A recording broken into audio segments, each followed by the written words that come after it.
기도하겠습니다. 좋으신 아버지 하나님, 복된 날 허락하시고 또 복음의 진리 가운데 나아갈 수 있도록 인도하여 주셔서 감사합니다. 잘못된 성경 비평학에 맞서서 거룩한 복음적이고 개혁적인 신학으로 돌아오는 많은 영혼들이 이 성수협을 통하여 일어나게 하여 주옵시고, 또 이 일을 위하여 헌신하는 우리 귀한 동역자들 가운데 주여 함께하여 주옵소서. 우리 구주 예수님의 이름으로 기도드렸습니다. 아멘.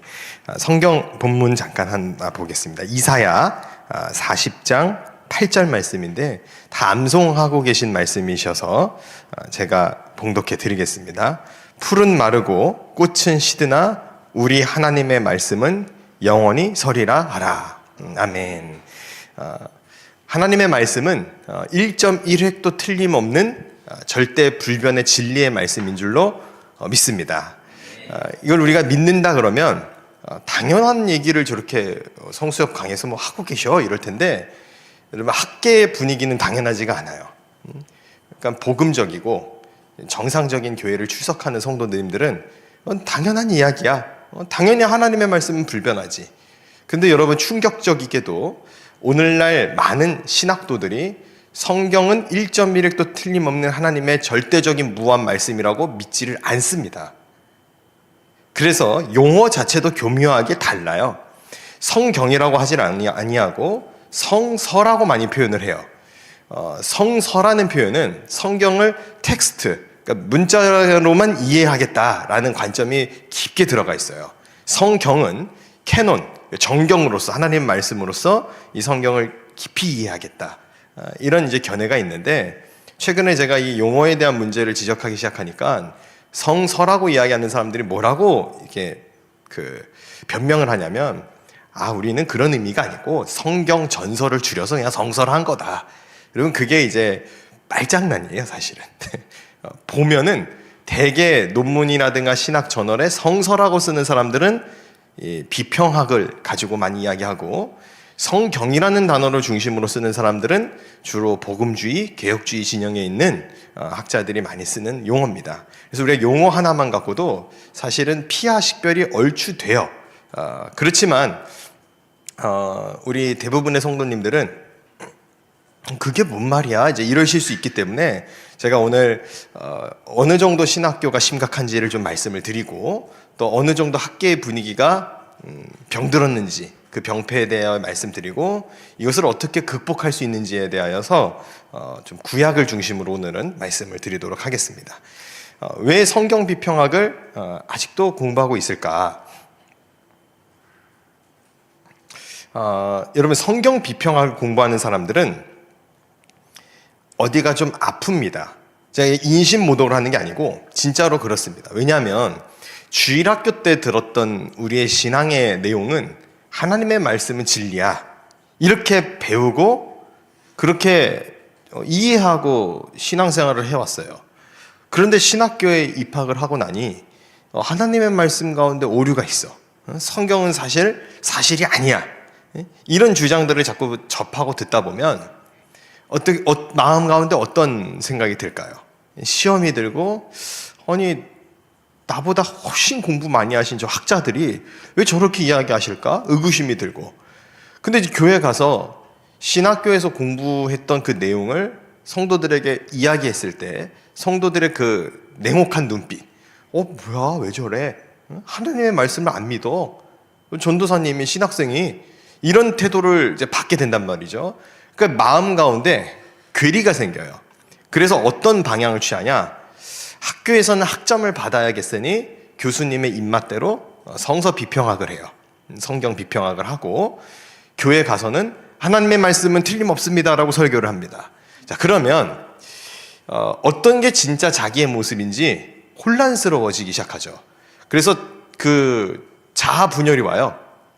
실제로 많은 목회자들과 신학도들 중에 정신과 약을 먹고 있는 학생들이 굉장히 많습니다. 이런 게 사실입니다, 이거는.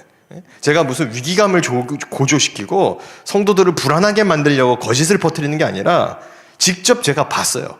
제가 아는 정신과 약 처방받고 먹는 학생들만 해도 대여섯 됩니다. 근데 그 친구들이 왜 그렇게 마음이 아프게 되었느냐? 성경 비평학 때문에 그래요. 학문 하나 때문에 영혼이 파탄나는 일이 지금 실제로 한국 사회에서 벌어지고 있다는 것을 여러분들은 아셔야 됩니다. 성도님들이 알고 계셔야 돼요. 그래야 앞으로 고등학교에서 이제 신학교로 진학하려는 우리 학생들에게 여러분들이 이야기해 줄 수 있어야 됩니다. 나는 논리가 없고 지식이 없는데요. 그럼 이 성수역 55개의 강의를 링크로 보내주셔야 돼요.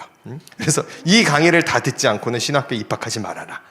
그렇게 하셔서 빨리 백신을 주사해서 그 좀비 바이러스에 걸리지 않도록 여러분들이 힘써 주시기를 바랍니다. 자, 그럼 이제 본격적으로 성경 비평학을 왜 하면 안 되는지에 대해서 이야기 드리기 앞서 성경 비평학의 발전사에 대해서 좀 말씀을 드리겠습니다. 성경 비평학이 문제다 이러면 뭐 성경 비평학 뭐 알고 말하냐 이렇게 나오는 사람들이 있어요. 당연히 모르고 말할 리가 없죠. 당연히 알고 말합니다.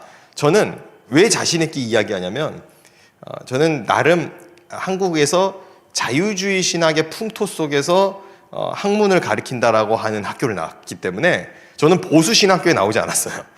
아주 리버럴한 신학적인 그 진영의 논리를 맛봤기 때문에 말할 자신이 있어요. 저에게 너는 비평학을 아냐 이러면은 비평학 수업만 몇 개를 들었는지 몰라요. 레포트만 몇 개를 써냈는지. 그래서 저를 보면은 뭐 양식 비평, 자료 비평. 근데 이걸 제가 굳이 할 필요가 없는 게 앞에 50개 강의 중에 수차례 교수님들이 이야기를 하셨어요. 비평학이 뭐다. 이게 문제다. 그래서 뭐 공시적 비평, 또 이제 그 문해적 비평, 뭐 내러티브 비평, 뭐 다양한 게 있는데 통시적 비평과 공시적 비평을 나눠가지고 뭐 이렇게 다양하게 설명들을 해 오셨죠. 자, 그런데 이런 이제 어려운 내용을 굳이 말씀드리는 이유는 뭐냐면 이 흐름이 어떻게 되어 있는지 우리는 알고 싶어 하지 않아요, 사실은. 별로 그렇게 관심 없거든요. 굳이 뭐 비평학의 흐름까지 우리가 알아야 돼. 하나님 말씀 믿으면 되지. 그런데 이걸로 무장한 사람들은 어떤 식으로 우리에게 프레임을 씌우냐면 너는 지성이 부족해. 너는 공부가 부족해서 그거를 성경을 그냥 믿는 거야. 맹신자들이야, 너는. 이런 프레임을 씌운단 말이죠. 그런데 절대 그렇지 않습니다. 하나님의 말씀을 1.1획도 틀림없는 진리로 믿는 것이야말로 가장 지혜롭고 가장 똑똑한 행동이에요. 그걸 저는 비평학을 하고 나서 오히려 명확하게 알았어요. 이 비평학자들의 특징은 뭐냐면 성경을 난도질해서 비평하는 것을 아주 자랑스럽게 생각해요. 그래서 놀라운 사실은 자기네들의 그 학문이 비평당하는 거에 대해서는 못 견뎌합니다. 그러면서 그 비평학의 문제점을 지적하면 어떤 반론을 하냐면 이 수많은 학자들의 노력을 너는 무시하는 거냐. 제가 역으로 묻고 싶어요. 그럼 하나님의 성령의 영감을 받아 기록한 성경 기자들의 그 하나님의 영감을 왜 무시했어요, 그럼? 그러니까 자기네들은 무시해도 되고 우리는 공격하면 안 된다. 세상에 그런 말도 안 되는 논리가 어딨냐 이거예요. 그렇기 때문에 저는 비평학에 대하여 이런 학술적인 견해가 있다면 당연히 학문은요 반대 의견이 있는 겁니다. 저는 무조건적으로 하나님 말씀 진리기 때문에 너는 사탄 마귀야 이렇게 공격하고 있는 게 아닙니다. 학문이라는 것은 늘 한쪽의 견해가 있으면 반대 의견이 학술적인 논문과 자료들이 있는 거예요. 그러면 균등하게 설명을 해줘야 되거든요. 그런데 균형 있게 설명하지 않습니다. 특히 자유주의 계통의 신학교에서는 이 성경 비평학이 일색입니다. 그걸로만 이야기를 해요.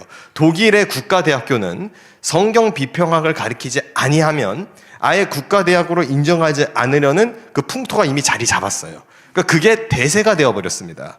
그러나 영미권 신학을 포함하여 이 대세의 흐름에 반대하는 의견이 있겠어요? 없겠어요? 당연히 있습니다. 근데 이 반대의 견해에 대해서 차단시키고 말하지 못하게 하는 것은 그건 학문적 폭력이죠. 자, 구약은요, 리처드 시몬 스피노자를 중심으로 먼저 시작이 되어서 제물러, 가블러, 루이스, 그라프, 벨하우젠에 이르기까지 비평사학파들이 발전돼 왔고요. 신약에도 다음 주에 이제 신약을 하게 될 텐데 루드프 불트만, 또 에르스트 케제만, 콘첼만, 번터 보른캄, 또 그밖에 슈톨마워, 타이센, 퀸메, 에레미아스 같은 비평학자들이 있습니다. 그런데 이 학자들에 대해서 암기하고 공부할 필요가 있다는 게 아니고 이런 공부를 이제 학생들이 처음 접해요. 그럼 어떤 현상이 생기냐? 병에 걸립니다. 어떤 병이냐? 신학생 병이라 그래서 제가 한 말이 아니고 헬무트 틸리케라는 독일의 복음주의 변증학자가 한 얘기예요. 신학생 병. 뭐라고 말하는지 한번 보겠습니다. 신학생 병은 역사 비평학의 이 방법론을 처음 접한 사람에게 많이 나타난다. 이 병에 걸린 사람은 역사적 예수 세미나나 비신화화의 개념에 대해 무지하거나 무시하는 이들보다 자신이 더 우월하다라고 착각을 한다는 거죠. 그리고 교회에서 자신들의 신학적 내용을 교인들에게 하루빨리 가르쳐야 된다고 스스로 생각한다는 거예요. 이걸 두고 헬무트 틸리케는 신학생의 병이라고 이야기를 합니다. 저는 이거를 여러분들에게 좀 더 쉽게 전달드리기 위해 신입병이라고 말하고 싶어요. 중학교 2학년 때 걸리는 병 있잖아요. 사춘기 때 중2병. 마찬가지로 신학교 학부 2학년 때 이 성경 비평학을 접했을 때 나타나는 병의 증세입니다. 나는 성경을 교인들보다 더 잘 알아. 나는 이제껏 몰랐던 걸 깨닫게 되었어. 나는 이제 교회 가서 가르칠 수 있는 능력이 되고 성경은 1.1획도 틀림없는 하나님의 말씀이 아니고 오류투성이의 책인데 이 사실을 빨리 알려야 돼 라는 생각에 사로잡힌다는 것이죠. 그게 바로 병이에요. 병. 학문을 짧게 한 병. 여러분, 왜 제가 이렇게 말씀을 드리냐면 비평학은 지금 강력하게 도전을 받고 있습니다. 더 이상 그 비평학적인 방법론에 대하여 동의하지 않는 학자들의 목소리가 굉장히 크게 나타나고 있어요. 대표적으로 비평학에 대한 회의적인 목소리가 어디서 나타나냐? 잘 아시겠지만 복음주의에서 나타나죠. 당연히. 복음주의는 성경이 되게 하기 위해서는 문자적 해석을 고수해야 된다 그래요. 자, 그럼 이렇게 주장하는 복음주의를 향하여 자유주의 신학을 하고 있는 비평학자들은 뭐라고 이야기하겠습니까? 너네는 근본주의. 딱 차단해요. 자, 그런데 복음주의자들만 비판하고 있는 게 아니에요. 후기 자유주의자들 역시도 비평사학파들의 공격에 대하여 문제가 있다라고 지적을 합니다. 그리고 후기 자유주의가 뭐냐? 후기 자유주의라고 하니까 자유주의 신학을 계승하나? 이렇게 오해하실 수가 있는데 그게 아니고 포스트 리버럴리즘이에요. 즉 자유주의, 탈자유주의, 반자유주의로 이해를 하시면 돼요. 자, 그럼 이 자유주의, 후기 자유주의자들은 왜 이 비평을 비판하냐면은 성경 전체의 서사와 이 내러티브라 그러죠. 전체 이야기에 대해서 무관한 상태로 비평과 양식 비평을 하는 것은 헛된 노력이라는 거죠. 그러니까 예를 들면요. 복음서는 이런 차이가 있기 때문에 성경 못 믿겠어 라고 말하는 대부분의 사람들이 성경의 내용을 몰라요. 내용. 그러니까 그냥 기본적인 내용. 성경에 이런 내용이 있었나? 모르는 거죠. 그러니까 이게 도저히 이런 사람들은 비평학을 할 자격이 없다. 이런 공격을 하기 시작하는 겁니다. 실제로요. 신학교에 입학을 하는데 성경을 일독도 하지 않고 입학하는 학생들이 이제는 생겨나고 있어요. 성도님들이 이제 깜짝 놀랄 얘기일 텐데 보수 신학교도 다르지 않습니다. 보수 신학교에도 성경을 일독도 하지 않는 사람들을 왜 합격을 시키는 거예요, 도대체? 저는 그게 도저히 이해가 되지 않습니다. 그럼에도 불구하고 그런 학생들이 신학교에 입학을 해서 성경을 통독하지 않은 상태로 비평학이라는 학문을 먼저 배우게 되니까 어떻게 되겠어요? 성경을 불신하기 시작하고 하나님의 말씀을 대적하는 일에 앞장서는 세상 안타까운 일을 벌이기 시작하는 겁니다. 자, 그래서 이 후기 자유주의를 대표하는 학자들이 여럿 있는데 그 중에 한스 프라이라는 신학자는 역사 비평학을 두고 이미 종결된 과거의 이론일 뿐이다. 이런 이야기를 해요. 그러니까 성경의 내용도 모르는 이들이 자료 비평하고 분해 구조하는 모습을 보면 이 학자께서 안타깝대요. 비평사학파들은 전혀 할 필요가 없는 노력으로 인해 성경을 눈앞에 두고 성경으로부터 멀어지고 있다는 거죠. 실제로 성경을 똑같이 읽어도 성경을 하나님의 말씀으로 믿지 않는 사람들은 이 말씀의 진리와 깊이로 들어가질 못해요. 성경을 앞에 두고도 성경과 점점 멀어지는 것이죠. 이런 현상에 대하여 이제 한스 프라이는 그 성경 서사성의 상실이라는 책에서 이런 강력한 문제의식을 제기하기 시작합니다. 자, 그리고 비평학자들이 그럼 가만히 손 놓고 있냐? 당연히 또 공격을 해요. 성경은 오류가 있는데 무슨 소리냐 이런 식으로 공격을 합니다. 여러분 묻겠습니다. 성경에 정말 오류가 있을까요? 지금 방송으로 청취하고 있는 우리 성도님들 또 신학도들은 성경에 오류가 있다라는 생각을 당연히 안 가질 거라고 저는 생각을 해요. 그런데 주변에 성경에 오류가 있다라고 생각하는 사람들이 제법 존재합니다. 그러면 이게 신학하는 태도냐?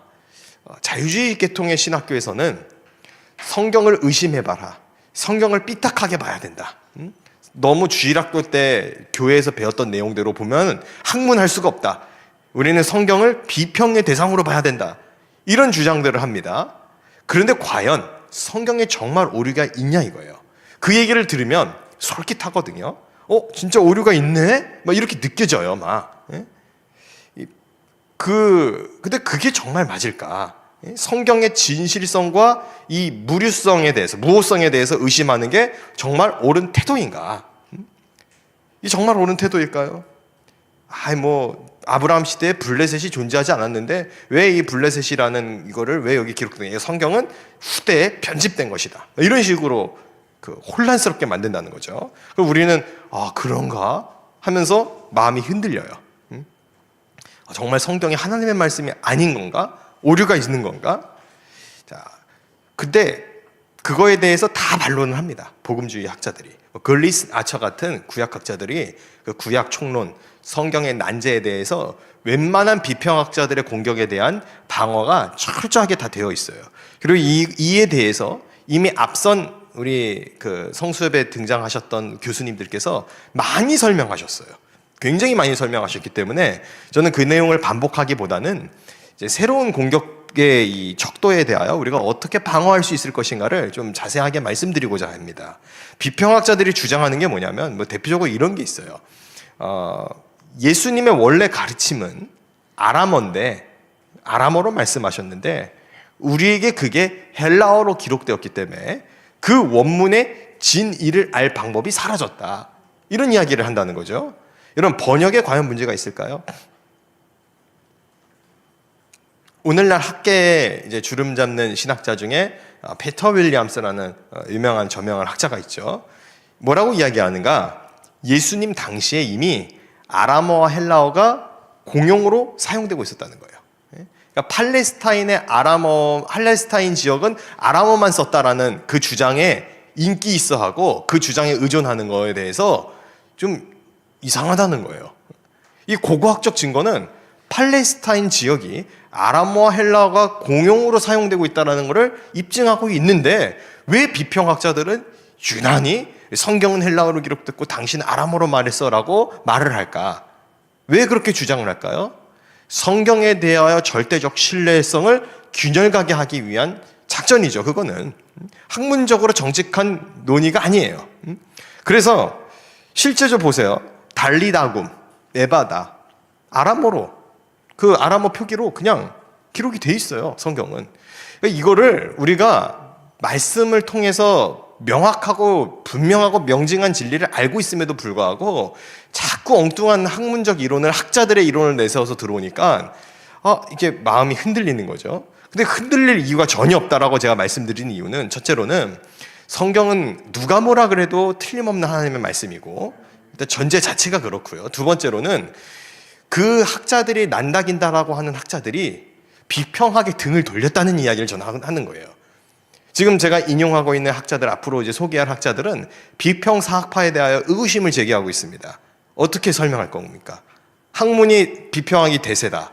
그렇기 때문에 비평을 따라야 된다. 언제부터 신학의 진리가 다수결이었나요? 일단 그것도 이상한 논리고요. 두 번째로는 다수결로 쳐도 맞지 않아요. 비평하기 일색인 것 같지만 그거는 이제 독일 성서학계의 흐름인 거고 사실은 이 신학적 균형은 치열하게 논쟁합니다. 그리고 이 복음주의 신학계의 논쟁과 이 비평학에 대한 그 맞서는 논리가 이미 전열을 잘 갖추고 있어요. 그 조금만 주의 깊고 관심 있게 공부를 하면 우리는 충분히 이 비평학이라는 이 사단의 올무로부터 나올 수 있다라는 거예요. 자, 여러분, 네럴벅이라는 학자가 있어요. 또 이제 비평학자들은 싫어하겠죠. 복음주의 학자니까. 네럴벅이라는 학자는 사본의 성경도 신뢰할 수 있다고 주장해요. 여러분, 근데 그 이유가 있습니다. 생각해 보세요. 성경은요, 사본의 개수가 5,800개 이상이 됩니다. 원문을 충분히 구현하고도 남는 사본의 개수예요. 그런데 고고학적으로 역사적 증빙 자료로 확인되어서 의심하지 않고 있는 헤로도토스의 역사의 사본 개수는 파피루스 개수가 20개밖에 되지 않아요. 자, 그러면 헤로도토스의 그 역사는 사본 개수가 20개밖에 안 되는데 그거는 고고학적 자료로 인정해주고, 성경은 사본의 개수가 5,800개가 넘는데 고고학적 자료로 인정할 수가 없다라는 주장에 대하여 누가 감히 동의를 합니까? 이미 학계의 고고학도요, 성경의 고고학적 증거의 증빙성에 대하여 의심하질 않아요. 이 기록은 성경에밖에 없잖아, 그러니까 못 믿겠어. 웃기는 소리죠. 성경에 기록되어 있잖아요. 그러면 그거 자체가 이미 고고학적 증빙성을 획득한 거라니까요. 그런데 이제 많은 학자들이 불만스럽게 얘기하는 게, 요나서 같은 경우에는 실제 요나가 물고기 속에서 3일 있었다라는 그 고고학적 증빙 자료가 없다. 왜 없어요? 성경에 기록되어 있는데. 성경 자체가 이미 고고학적 증빙성을 확보하고 있다니까요. 근데 이게 뭘 지금 모함을 하고 있냐? 성경을 전제로 두질 않아요. 성경의 신뢰성에 대해 일단 의심하고 제껴놓고 나머지 것들을 들고 와서 그걸 빌미로, 그걸 근거 삼아 성경을 해체하는 것, 이게 비평학자들의 악행입니다. 이 악행을 다음 주에 그 역사적 예수 세미나라는 그 신약학회의 악당들이 있습니다. 다음 주에는 더 칼을 갈고 말씀을 드리고, 오늘은 이제 몸풀기로 구약만 조금 말씀을 드릴게요. 자, 성경의 그 사본 개수 5,800개, 그 이상이 된다. 그렇다는 얘기는 성경은 이미 역사성을 확보하고 있다는 거예요? 없다는 거예요? 있다는 거예요. 자, 성경이 고대 근동의 영향을 받아 기록된 거다, 이런 주장을 또 해요, 비평학자들이. 예를 들면 그 노아의 홍수 사건 같은 경우는 홍수에 의하여 이제 잠기게 됐다, 세계가 멸망되게 됐다라는 기록은 이 성경보다 훨씬 더 이전에 기록되어 있는 아틀라스 서사시라든가 길가메시 서사시에 이미 기록되어 있는 거기 때문에 그 기록의 영향을 받아 이게 구약 성경에 기록된 거다라는 터무니없는 헛소리를 하죠. 그게 비평학자들의 거짓말이에요. 왜 그런가 하면요, 여러분, 성경 외에 다른 홍수 설화가 기록되어 있다고 한다면, 설화죠, 다른 데는. 성경은 진리고. 근데 다른 데 뭔가 비스무리한 이야기가 기록되었다는 건 뭘 뜻하는 건지 아세요? 성경이 사실이라는 걸 뜻하는 거예요. 이 성경에 기록된 내용이 성경 외에도 다른 데도 기록될 정도로 리얼한 사실이었구나, 사건이었구나, 그렇게 이해해야 정상적인 이성의 작동이거든요. 그렇게 작동하지 않고 성경 말고 다른 데 기록되어 있으니까 이거 보고 성경이 베꼈네, 이런 식으로 접근한다는 거예요. 이게 비평학자들의 그 논리입니다, 생각이고. 여러분, 성경은요 절대로 고대 근동의 영향을 받아 기록된 것이 아닙니다. 오히려 고대 근동의 영향을 줬죠. 어디 고대 근동 문헌에 인간을, 이 모든 백성을, 우리 사람을 두고 하나님의 자녀라고 말하고 있는 문헌이 어디 있는지 한번 갖고 와보세요. 하나님의 자녀, 왕의 아들은, 그 신의 아들은 왕이나든가 특정 귀족층만을 대상으로 고대 근동 문헌은 지정하고 있어요. 오로지 성경만이 내가 너를 택한 민족이고 백성이라고 말하고 있는 거는 성경만 그렇게 증언하고 있어요. 이게 어떻게 고대 근동의 영향을 받은 겁니까? 고대 근동의 영향 없이 하늘에서 뚝 떨어진 계시의 말씀이죠. 그러니까 하늘에서 뚝 떨어졌다는 표현을 학자들은 굉장히 저열하게 공격해요. 너는 성경이 하늘에서 뚝 떨어졌다고 생각하냐? 사람이 기록한 건데 그렇게 믿으니까 넌 미신적이고 맹신적이다. 여러분, 그렇게 주장하는 사람들이야말로 맹신적인 겁니다. 사람이 단순히 기록될 수 있는 그런 문장과 그런 내용이 아니에요. 이거는 성령의 영감을 속에서 계시적인 능력을 받지 않고서는 도저히 인간의 이성으로 창작할 수 없는 내용들이 성경은 기록하고 있다는 거예요. 이거는 성경을 읽고 또 읽고 통독한 이들은 누구라도 동의할 내용입니다. 근데 누구만 동의 못합니까? 역사 비평학자들, 성경 비평학자들만이 동의를 못하고 있을 뿐이에요. 자, 그래서 F.F. 브루스라는 세계적인 신약학자죠. 뭐라고 이야기하냐? 사회사본의 구약 사용을 근거로 봤을 때 고대 근동 사회가 오히려 히브리 전통의 영향을 받았다. 획기적인 이야기죠. 오히려 여태 비평학자들은 야, 성경은 고대 근동의 영향을 받아 기록되었어, 이렇게 주장해 오다가 세계적인 신약학자가 아니, 보니까 사이사본 발견된 거 보니까 야, 성경이 오히려 고대 근동에 지대하게 영향을 끼쳤다, 이거를 역으로 밝혀낸 거죠. 근데 우리는 자꾸 거꾸로 생각을 해요. 아, 교회가 세상의 영향을 받아. 아니에요. 교회가 강력하게 세상에 영향을 주고 있습니다. 여러분 그거 아셔야 돼요. 거룩한 방파제, 차바. 우리 교회가 일어났기 때문에 지금 차별금지법 막아낼 수 있는 거예요. 그러니까 세상의 영향을 끌어내고 막아내고 세속의 분위기를 바꾸어내는 역사는 언제나 교회와 성경의 말씀이 하고 있었다는 거예요. 그거는 과거에서부터 지금까지 변함없는 진리입니다. 자, 이렇게 이야기하면은 이제 그거는 목사님이니까, 목사님이 그냥 성경 믿고 목회하는 사람이니까 그렇게 얘기하는 거죠. 학문의 세계는 다릅니다. 이런 식으로 주장하는 또 이들이 있죠. 제가 그거에 대해서 또 하고 싶은 말이 있습니다. 자, 여러분, 왜 비평학은 성경만 비평할까요? 그 생각해 보셨나요? 논어 있잖아요. 공자의 논어. 불교의 법화경, 화엄경 있잖아요. 다른 종교 경전 있잖아요. 힌두교의 바가바드 기타, 이슬람의 꾸란 비평하는 거 봤어요, 여러분? 오로지 성경만을 비평해요. 이상하다고 생각하지 않습니까? 저는 그 이유가 두 가지라고 생각합니다. 첫째는 성경이 진리라서 그래요. 이게 진짜니까 사탄 마귀는 이것만을 비평하는 거예요. 아니, 논어라든가 법화경이 진짜면 저것도 비평해야죠. 저것도 해체해야죠. 근데 우리가 논어를 읽으면서 아, 공자는 정말 사생아였을까? 비평하면서 읽는 사람 봤어요? 저 아직 한 명도 못 봤거든요. 그런 유학자. 불교 법화경, 화엄경 읽으면서 과연 석가는 천상천하 유아독존하며 연꽃이 피어나며 결었을까? 비평하며 읽는 사람 아무도 못 봤어요. 여러분, 이슬람 꾸란은요, 비평하면 죽어요. 두 번째로 성경을 비평하는 이유가 뭐냐면, 성경이 진리이기 때문에도 있지만 우리 기독교 신앙이 관대합니다. 사랑의 종교라서 어떠한 악행을 저질러도 웬만하면 용서하니까 이게 만만한 거예요. 제가 볼 땐 그래요. 왜 그런지 보여드릴게요. 자, 여러분, 마흐무드 무함마드 타하라는 꾸란을 비평하려다가 처형당한 사람이 있어요. 비평한 게 아니에요. 비평하려고 했어요.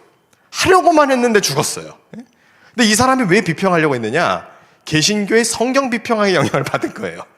그래서 꾸란 비평을 한번 해보자. 개신교에서는 성경을 자유롭게 비평하는 관점으로 보는데 우리 이슬람도 개신교 자유주의와 학문적 발전을 우리가 본받아서 비평학을 할 수 있어야 된다. 한 게 아닙니다. 비평학을 할 수 있어야 된다라고 주장했는데 어떻게 돼요? 처형당해 죽어요.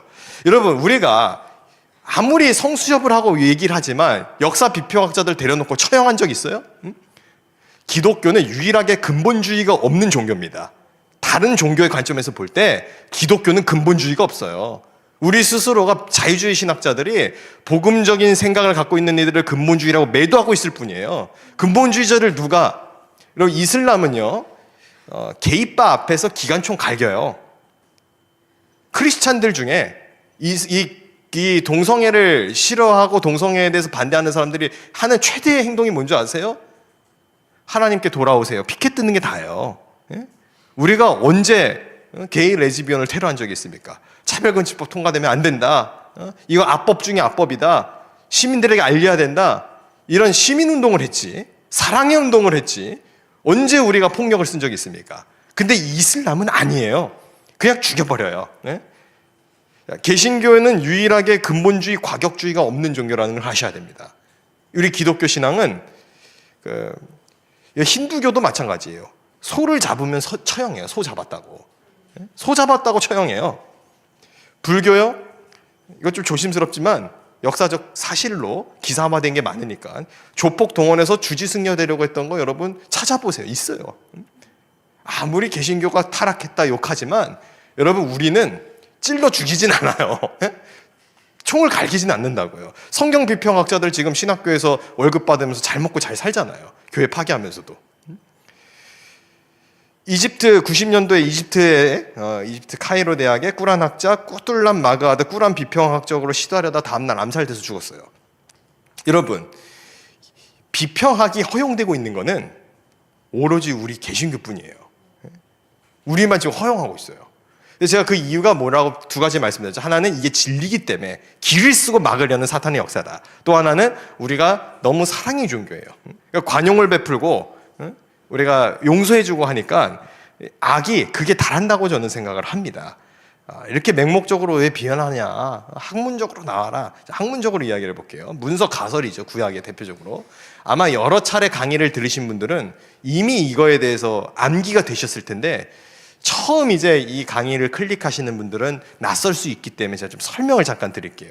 문서 가설이라는 것은 율리우스 벨하우젠이라는 성경 비평학자가 만들어낸 방법론입니다. 가설이에요. 가설. 말 그대로 가설입니다. 근데 저기서 뭐라고 이야기하냐면 제2문서는 남유다, 야웨이스트 자료라는 거예요.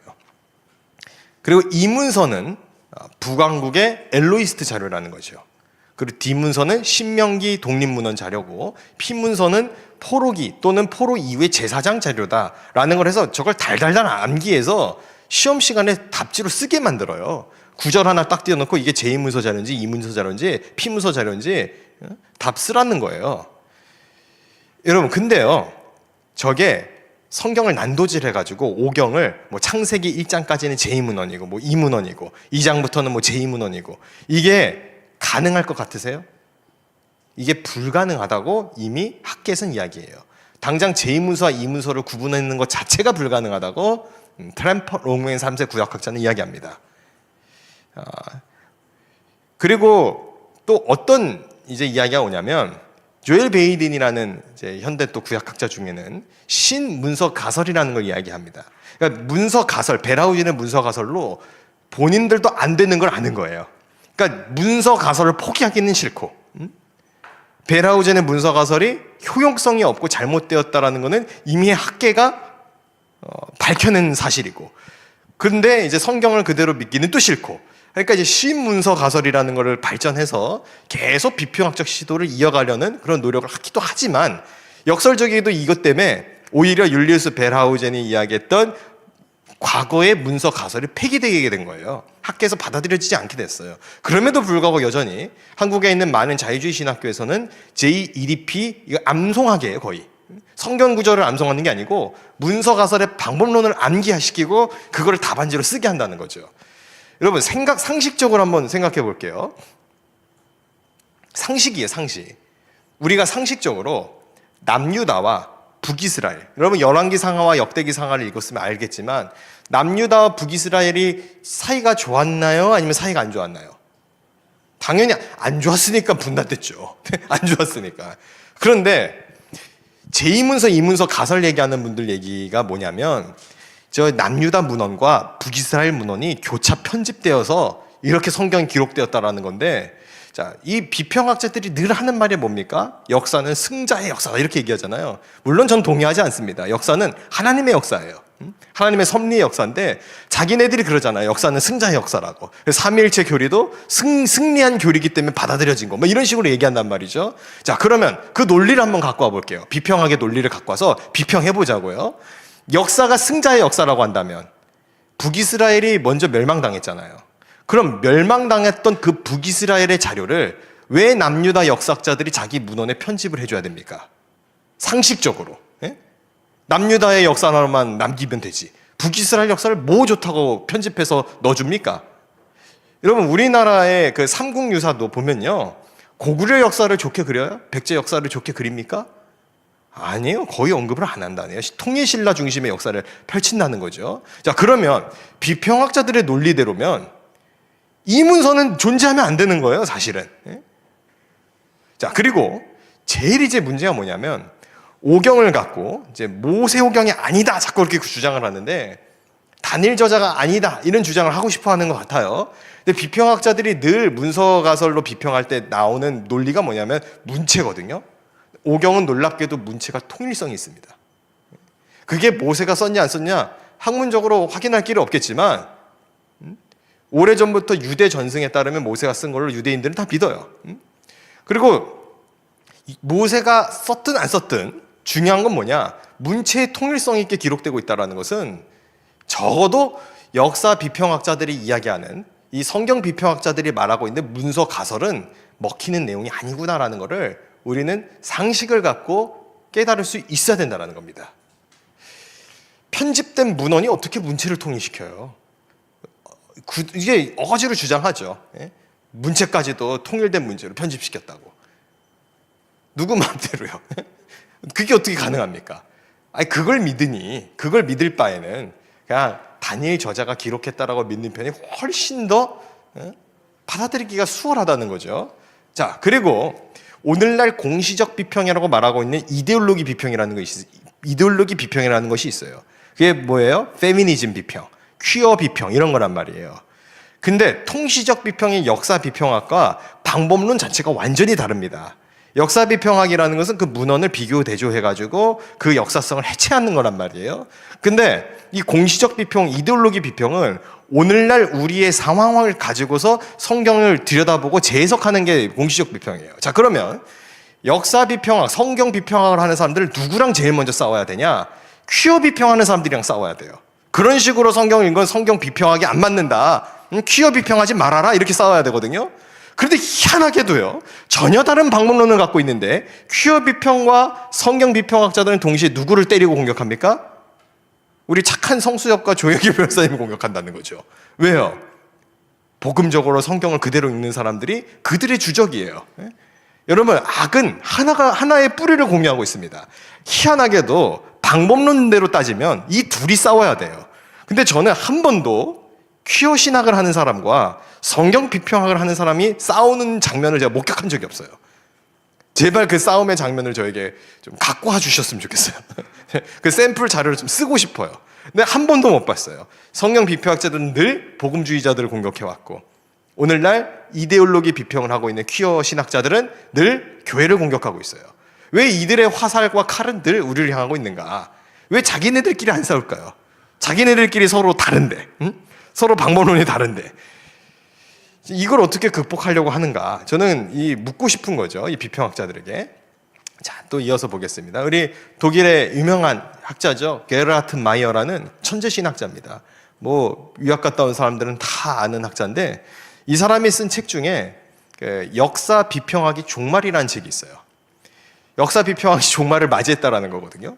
근데 저 마이어 박사는 아람어, 시리아어, 그리고 아카드어 뿐만 아니라 고대 근동어를 능통하게 구사합니다. 히브리어, 헬라어뿐만 아니고. 그래서 에르네스트 케제만 이후에 튜빙겐 학파를 뒤를 이을 차세대 학자로 주목을 받고 있었어요.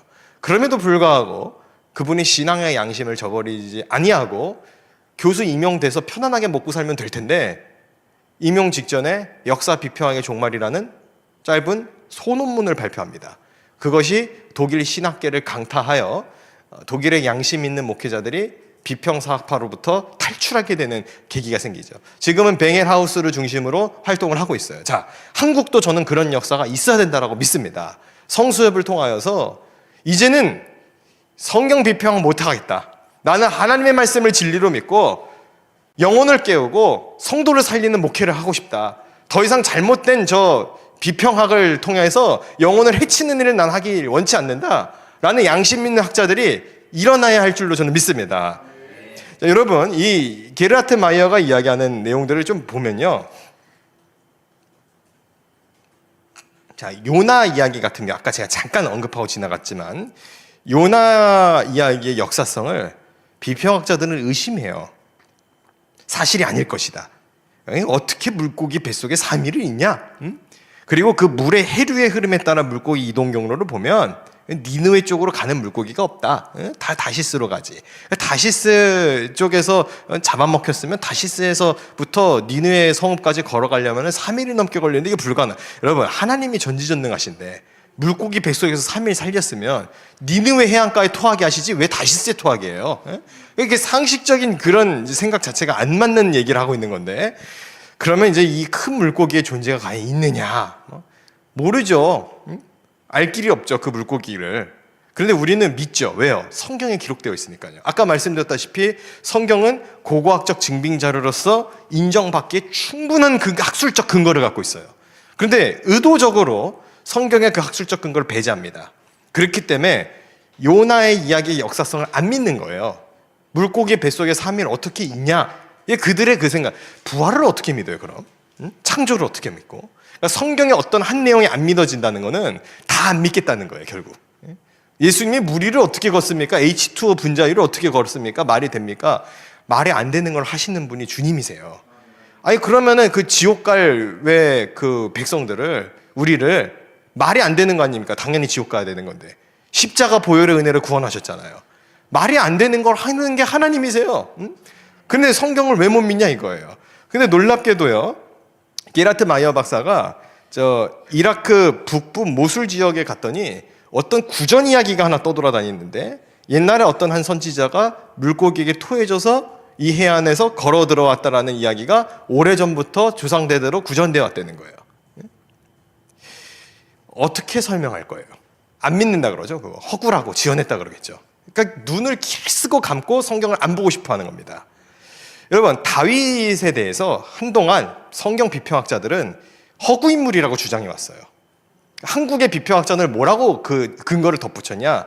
다윗과 단군이 동시대인데 단군 신화를 믿는 것과 다를 바 없다. 이렇게 주장했거든요. 한국의 비평학자들이 그렇게 주장했어요. 근데 다윗의 역사성이 고고학적 증거 자료들이 쏟아지기 시작해요. 지금 다윗의 실존성을 부인하는 사람은 없어요. 비평학자들조차도 부인 못해요. 너무나도 명확하고 확실하기 때문에. 그럼 이제 뭘 거짓이라 그럴까? 비평학자들은 아브라함이 허구 인물일 것이다. 나중에 아브라함 진짜로 밝혀지면 뭐를 어디까지 갈까요? 모세가 허구 인물, 뭐 그런 식으로 계속 아브라함 다음 뭐 또 올라가겠죠. 또 아담 허구라 그러고 이제 그러겠죠. 그러니까 뭐가 밝혀진다고 해서 이들이 무릎 꿇고 승복하진 않아요. 그때 당시에 다윗은 허구 인물이다, 단군 신화랑 동시대 아니냐라고 말했던 사람들은 회개해야 됩니다. 사실은 내가 회개하고 비평학을 이제 하지 않겠습니다 해야 되는데 그렇게 안 하죠. 그러니까 이거는 학문이 아니고 고집이에요. 믿음이에요. 믿음. 사실 우리가 성경을 하나님의 말씀으로 믿는 믿음보다 그들이 성경 비평학을 믿는 믿음이 훨씬 클지도 모른다는 생각이 들어요. 그들은 절대적으로 믿습니다. 그거를 비평학자를 의심하지 않아요. 오로지 의심하는 건 그들은 성경뿐이에요. 그래서 제가 우리 학생들에게도 그렇고 늘 강의하는 게 뭐냐면, 왜 성경을 의심하고 있는 그들을 의심해보지 않느냐, 왜 그 학자들이 학위를 들고 들을 믿는 거에 대해서 왜 의심을 안 해보냐. 여러분, 성경을 의심하고 있어요 그들은. 근데 성경을 의심하고 있는 그들을 왜 우리는 의심하면 안 됩니까? 우리도 의심할 자격이 있어요. 우리도 생각합니다. 그러니까 제가 드리고 싶은 말씀은, 우리 성수협을 듣고 참여하시는 분들은 이 신학계의 흐름과 판도를 한번 의심해 보셔야 됩니다. 무조건적으로 수용하고 듣지 마시고, 특히 기독교 방송국에서 틀어주는 그 신학 프로그램들을 의심하셔야 돼요. 학자들이 나와서 이게 잘 먹고 잘 사는 법이다 라고 말하고 있는 그 내용들에 대해서 의심하셔야 돼요. 저는 특정하지 않았습니다. 분명 명예훼손에 걸리지 않아요. 저는 특정 안 해요. 저는 법적으로 아주 여기 변호사님이 계시기 때문에 제가 아주 특정하지 않냐고, 기독교 방송국 채널에서 하는 이야기들 중에 성경 이야기가 마치 허구인 것처럼 퍼뜨리는, 거기에 댓글에 아멘하고 있고, 거기에 아멘하고 있으면 어떡해요? 성수에 봐서 아멘하고 있어야지. 그러니까 이게 어떻게 된 겁니까 지금? 성경을 믿지 않는 흐름으로 점점 흘러가고 있는 세태라는 거죠. 자, 그리고 또 이어서 말씀드리고 싶은 것 중에 하나가 뭐냐면, 모압 메사 비문이 발견되었거든요. 거기에 보면 오므리 아합 왕조에 대한 칭찬이 써 있어요. 오므리 아합 왕조 때 아주 부강했다는 거예요. 성경에도요, 오므리 왕조 시절에 사마리아 성읍이 건축되었습니다. 자, 그러면 역사 비평학자들은, 성경 비평학자들은 뭐라고 이야기하는 줄 아세요? 봐라, 오므리 아합 시대가 이렇게 번창했다고 말하는데 성경은 그렇게 진술하지 않지 않느냐? 역사적으로 메사 비문에 보면은 오므리 아합 시대는 거의 솔로몬 다윗에 준하는 이 부국을 이뤘는데 성경 이거 기록 안 하고 있지 않냐? 그러니까 성경 틀렸다 이렇게 나와요. 아니죠. 성경이 맞는 거죠. 왜요? 사마리아 성읍을 건설했다 할지라도, 당시 고대 근동에서 인정받을 만한 부국 강병을 이뤘다 할지라도 여호와 보시기에 악을 행하였다. 하나님의 시선에서의 관점에서는 그렇게 평가되는 거예요. 아무리 그 민족이 먹고 잘 살게 되어도 여호와 하나님 떠나 우상 숭배하면 여호와 하나님 보시기에 악을 행하였다. 그걸로 끝나는 거예요, 성경은. 그러니까 성경적 관점으로 우리는 믿는 겁니다. 오므리 아합이 잘 먹고 잘 살게 했으니까 부국강병 되었다, 역사적으로는 그게 팩트다. 아니, 그게 거짓이에요. 여호와 하나님을 떠난 게 가장 비참한 거라는 거예요. 우리가 성경적 진리대로 믿으면 이런 거에 대해서 별로 흔들리질 않아요. 그런데 이제 이런 이야기를 들으면 오므리 시대 때, 아합 시대 때 잘 먹고 잘 살았대. 그러면 이거 성경 이거 틀린 거 아니야? 아니, 잘 먹고 잘 산 게 그게 성경에서 말하는 복이 아니잖아요. 성경에서 복이 뭡니까? 여호와 하나님을 경외하는 게 복이잖아요. 요시야 왕이 잘 산 왕이에요. 그래서 히스기야가 잘 산 왕이고. 근데 이 비평학자들의 눈에서는 요시야 왕, 히스기야는 어떤 왕이에요? 오히려 실패한 왕처럼 보이는 거죠. 왜요? 부국강명 아니니까. 근데 하나님은 누구를 통해 역사하셨느냐? 그들을 통해 역사하셨어요.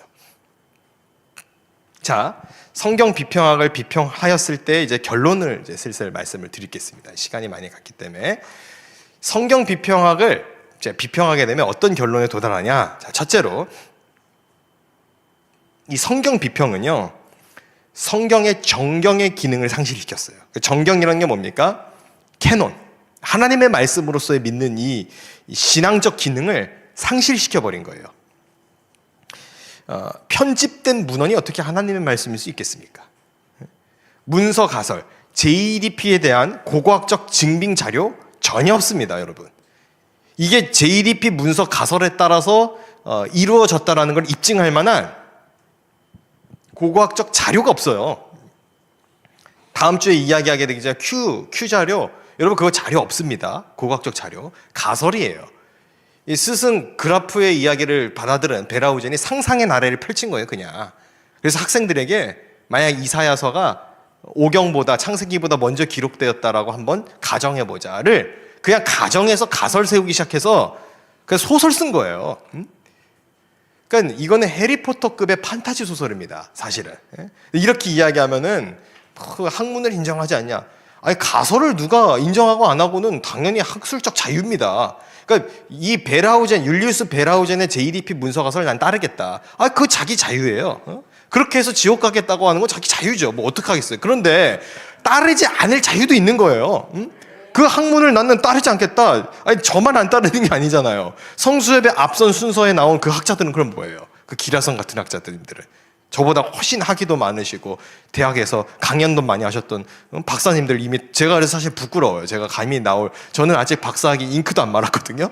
박사학위 찍히자마자 바로 박사라 그래서 나왔는데 좀 목회학 박사입니다. 또 저는 PhD를 한 건 아니거든요. 근데 목회학 박사를 하면서도 저는 생각이 드는 게 뭐냐면 아니 적어도 이건 아니지 않냐. 목회하는 나도 이게 아닌 걸 알겠는데 어떻게 PhD까지 유학 갔다 오신 분들이 양심을 속이고 학생들에게 비평학이라는 이 악한 독약을 먹일 수가 있느냐. 저는 그게 너무 속이 상하는 겁니다. 여러분, 이 문서 가설에 대해서 피 문서가 포로기 이후 문서라는 걸 증거를 제시할 수 있는 학자가 단 한 사람도 존재하지 않아요. 그러니까 가설 세워놓고 그냥 믿고 따르는 거예요. 그러니까 그들의 신앙입니다, 신앙. 그러니까 이 신앙을 공격받고 난 그거 따르지 않겠다, 그거 잘못됐다라고 말하면 이들은 화를 내요, 불같이. 왜 그런지 아세요? 자기의 신앙을 공격받았기 때문에. 그러니까 우리가 누가 예수님 욕하면 우리 화나잖아요. 그거랑 똑같아요, 그들은. 그럼 왜 저래? 이렇게 우리 생각이 드는데 거의 신앙이에요, 거의. 앤서니 티슬턴이라는 영국의 이제 해석학자로 탁월한 사람이 있죠. 그 사람이 쓴 두지평이라는 책에 이런 대목이 나와요. 율리우스 베라우젠조차도 이 JDP 문서 가설을 창조해낸 그 사람조차도 죽기 전에는 후회했다는 거예요. 그래서 말년에는 나는 어학 수업만 하고 다른 건 안 가르쳤다. 그러니까 여러분, 베라우젠조차도 자기가 돌이켰어요. 근데 이제 비평학자들은 또 그렇죠. 그거는 낭설에 불과하다. 근거 있느냐? 아니, 그건요, 여러분, 보편적 사실이에요. 6.25가 발발되었다. 같은 거예요. 보편적 사실에 대해서 낭설이라고 취급하고 싶은 거는 학문적 폭력이죠, 사실은. 뭐예요? 깊은 그 카르텔이 형성해가지고 성경 비평을 따라야만 학자고 그게 올바른 학문의 자세인 거냐?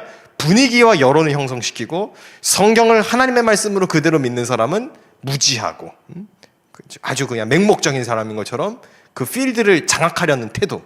그런데 그게 여러분 안 먹힙니다. 이제는 시대가 바뀌어서.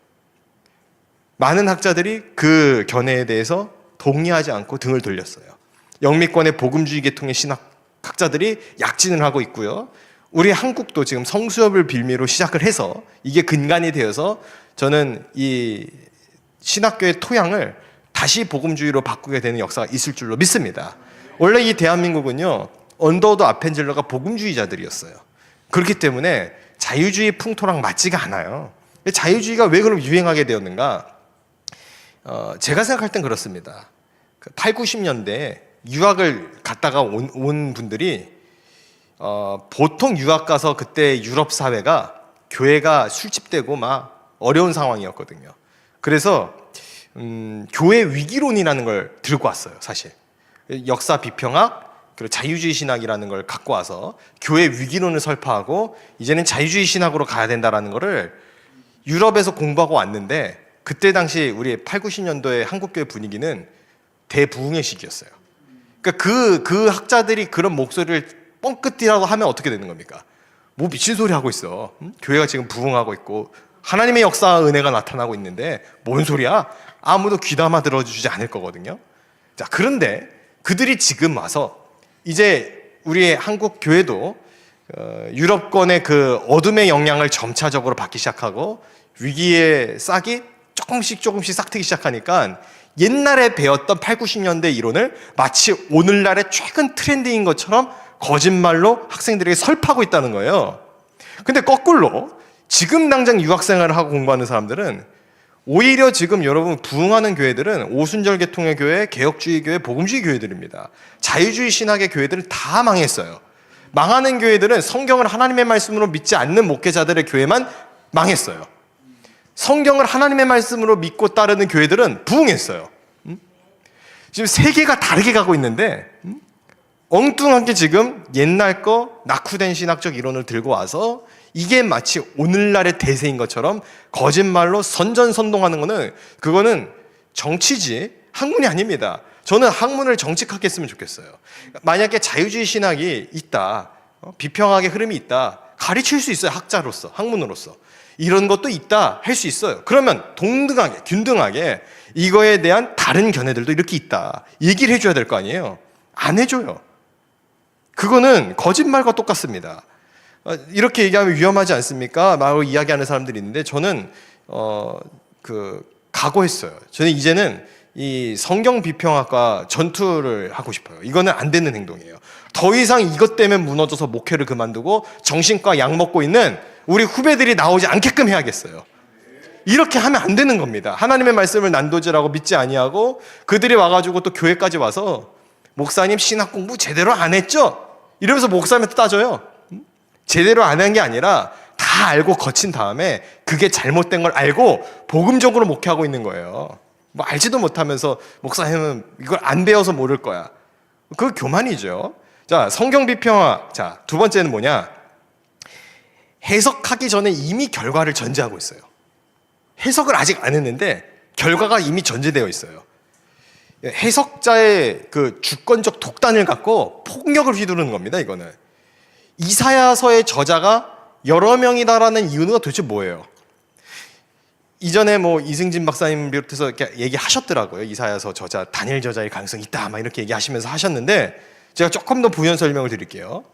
이사야서 40장에서는 이 40장까지는 히스기야 시대가 그 메인 무대예요. 그런데 갑자기 40장 이후부터 포로 귀환의 장면으로 배경이 바뀌어요. 아, 이거는 시대가 너무 간격이 크니까 이사야서가 한 명이 아니고 두 명일 것이다. 그래서 제1 이사야, 제2 이사야, 나아가서 비평학자는 제3 이사야까지 말하거든요. 자, 그런데 앞서 성수협 강의해 주신 우리 교수님께서는 계시와 예언의 가능성을 왜 배제하냐? 하나님께서 앞서 일어날 일을 이사야 선지자에게 충분히 말할 수 있는 거 아니냐? 그리고 그 근거가 뭐냐면 역시나 문체의 통일성이 있어요. 아, 시대의 간격이 그렇게 벌어졌는데 한 사람이 쓴 것 같은 문체가 일어난다는 거죠. 자, 그리고 두 번째로 이사야서 53장에 예언이 하나 나오죠. 비평학자들이 이걸 뭐라고 주장하는 줄 아세요? 이사야서의 53장 우리 잘 알고 있죠. 그가 찔림은 우리의 허물 때문이다. 이거는 명백하게 예수 그리스도를 예표하는 복음의 예언이에요. 계시입니다. 그런데 비평학자들이 이걸 뭐라고 이야기하는데 너무 황당하고 제가 웃긴데 이건 메시아 예언이 아니고 히스기야를 가리킨다는 거예요. 히스기야 왕을. 그래서 53장을 그 포로 귀환 이후 장면이라면서요. 40장 이후는 포로 귀환 이후에 쓰였다면서 왜 53장만 덩그러니 히스기야를 가리킨다라고 주장하냐 이거예요. 이것만 후대 첨가됐다. 그러니까 아주 그냥 자기들이 말하고 싶은 대로 앞뒤를 짜맞춰요. 안 맞으니까 말하다 보면 유대인 학자들 영향의 가능성이 저 크다고 생각해요. 유대인 학자들이 그 유학 갔다 온 우리 한국 교수님들이 유대인 학자들한테 배우니까 유대인들은 이사야 53장이 불편하거든요. 그들에겐 불편해요. 예수 그리스도의 메시아 예언인 게 싫은 거예요. 그래서 구약 성경이라고 하지도 않아요. 히브리 성서 이렇게 한다고. 히브리 성서. 그래서 히브리 성서 계속 그렇게 얘기를 해요. 그리고 구약은 신약과의 연관성 속에서 읽으면 안 되고 구약만 단독으로 읽어야 된다. 그렇게 읽으면 바로 성경 비평학의 읽기 방식으로 빠지는 겁니다. 그러면 히브리서 어떻게 읽을 건데요? 히브리서는 구약을 다 주의해 놨는데요. 그러니까 이게 우리가 그 성경을 단일의 그 하나님의 말씀으로 인정하지 아니하고 난도질하고 비평하는 사람들은 이게 이해가 안 가는 거죠. 우리의 믿음이. 그리고 우리는 그들이 이해가 안 가죠. 아니 도대체 문체가 통일되어 있고 아니 앞에서는 뭐 이거는 이사야 히스기야 시대 기록이라 해놓고서 왜 53장 가서는 또 메시아 예언에 대해서는 예수님 얘기 하는 거 아니라고 또 히스기야 가리킨다고 그러고 히스기야 시대는 이미 지나갔는데 앞뒤가 안 맞는 이야기를 하고 있는 거죠. 앞뒤가 안 맞는 이야기를 하면서도 왜 이렇게 뻔뻔하게 얘기할 수 있느냐? 그들은 이미 결과를 전제하고 있기 때문에. 자, 세 번째로 성경 비평은 실용성이 없습니다. 실용성이 완전히 결여되어 있어요. 성경 비평학이 교회 강단의 언어가 될 수가 없어요. 비평학을 통해서 영혼 구원한 사람이 있어요? 비평학 때문에 난 예수 믿고 구원받게 되었다라고 하는 사람이 있어요? 단 한 사람도 없습니다. 비평학 때문에 신앙을 잃었다라고 하는 사람들은 줄 서 있어요. 근데 비평학 때문에 난 예수를 구세주로 믿고 나는 참되고 바른 신앙생활을 하게 되었다라고 말하는 사람은 제가 태어나서 아직 한 명도 못 봤어요. 홍해 바다가 하나님께서 가르셨다라고 못 믿겠는 거예요, 이들이. 그래서 이걸 갖다가 갈대바다라는 거예요. 갈대를 지났다는 거죠. 그러면 그 갈대밭에서 죽은 애국 군대는 뭡니까? 갈대가 강철 갈대예요? 갈대밭에서 애국 군대가 죽는 게 그게 더 큰 기적 아니에요? 갈대 맞고 죽는 게? 아니 이제 상식적으로 생각해 보세요. 갈대 맞고 죽는 게 기적이에요? 물에 익사되는 게 그나마 나아요. 그러니까 비평학자들 말대로 따르면 이 홍해 갈라진 것도 못 믿는 거예요. 그러니까 거짓말을 치려면 모든 게 다 꼬여요, 스텝이. 아수르가 18만 5천 명이 그 랍사게가 데리고 온 그 군대가 히스기야를 못 꺾고 남유다를 이겨내지 못하고 한순간에 죽어요. 이건 역사적 팩트입니다. 역사 기록이 있어요. 이거 그러면은 성경을 읽는 우리는 뭐라고 설명할 수 있습니까? 하나님의 역사다. 하나님이 히스기야의 기도를 들으셔서 남유다를 지키셨다. 아무리 강한 그 대적이 와도 하나님의 주의 사자가 치면 18만 5천 명도 한순간에 진멸될 수 있는 거다. 이게 성경의 기록이에요. 역사는 왜 죽었는지 미스테리하죠. 그러니까 이제 엉뚱한 소리 하죠. 뭐 페스트가 전염병이 돌았을 것이다. 여러분, 그리고 전염병이 돌았어도 18만 5천 명이 일거에 죽었어요. 그러면 성경이 지금 기록하고 있는 내용이 역사적 다른 근거와 자료와 맞닿아져 있다는 것이 이미 충분히 드러나 있어요. 그런데 기를 쓰고 또 이를 악물고 안 믿는 거예요. 외면하는 거예요. 영국의 대형 박물관에 이미 이거에 대한 자료들과 칼럼들이 쏟아져 있어요. 그러니까 우리가 고고학적 자료가 없냐? 근거가 없냐? 아니요. 증거가 없어서 못 믿는 게 아니에요. 그들은 믿을 의지가 없어요. 의지가 없어서 믿지 못하는 겁니다. 증거는 차고 넘쳐요. 성경을 못 믿는 거 이유로 증거를 얘기하는 사람들은 죄송한 이야기지만 저는 변증학자로서 이야기하고 싶은 내용은 이성에 문제가 생긴 거예요. 왜요? 더 큰 믿음이 그들을 사로잡고 있어요. 어떤 믿음? 성경 비평학은 절대 틀리지 않을 것이다라는 강력한 믿음. 그러니까 그들도 전제주의 비평을 하고 있는 겁니다. 사실은 우리가 성경이 하나님의 말씀이라고 전제하는 것처럼 그들도 성경 비평학자들을 전제하고 있어요. 이들은 절대 1.1도 오류가 없을 거라는 전제. 그런데 이게 웬일입니까? 계속 오류가 나타나죠. 다윗 실존인물 아니라면서요. 실존인물 팩트잖아요. 이제는 모세가 아니라고 주장하고 이제 모세라는 근거가 어렴풋이 윤곽 잡히면 또 이제 아브라함 아니라고 얘기하고 언제까지 그렇게 도망만 다닐 겁니까? 그러니까 저는 그 불편하면 공개 토론 하자 이거예요. 우리 성수협도 오고 비평학자들도 다 모여서 하자는 거예요. 학술적 자신이 있을 거 아니에요. 저도 얘기하는 거예요. 저도 자신감을 걸고 얘기하는 게, 저는 성경의 1.1획도 틀림없는 하나님의 말씀이라고 믿는 게 저의 합리적 이성에서도 거부감이 없어요. 그러니까 이성을 포기하고 나는 믿음을 선택했다, 그거 아니에요. 이성적으로도 충분히 이거는 맞는 행동이에요. 성경을 믿는 게 가장 합리적이라는 거예요. 오늘 제가 좀 목회자이기 때문에 약간 설교의 언어가 좀 많이 들어가 있거든요. 또 이 성수협 같은 경우에는 신학도들과 또 교수들만 보는 게 아니고 대부분의 또 평신도 성도님들이 보신다 그래서 제가 언어를 좀 쉽게 하고 좀 전달력을 좀 세게 하기 위해서 많이 완화시킨 것들이 있는데, 그럼에도 불구하고 제가 말씀드리고 싶은 거는 학문적인 근거가 탄탄하다. 그리고 성경은 1.1획도 틀림없는 하나님의 말씀을 믿는 것이 가장 합리적인 행동이다 라는 것을 저는 말씀드리고 싶습니다. 그래서 역사 비평학을 하게 되면 결론이 어떻게 되는가? 성경 비평학의 결론은 성경을 떠나게 된다. 성경을 떠나게 된다. 그래서 우리는 이제 그 비평학을 비평하여 이제는 다시 성경 비평학에 사로잡혔던 분들은 이게 이래서 잘못됐구나. 내가 주일학교 때 배웠던 그 주일학교 선생님이 하셨던 말씀이 사실은 다 맞는 말씀이었구나. 목사님들이 그냥 하나님의 말씀을 덮어놓고 믿으라고 했던 것이 아니었구나. 진짜 이 말씀이 살아 역사하는 하나님의 말씀이었구나. 푸른 마르고 꽃은 시드나 주의 말씀은 영원할 겁니다.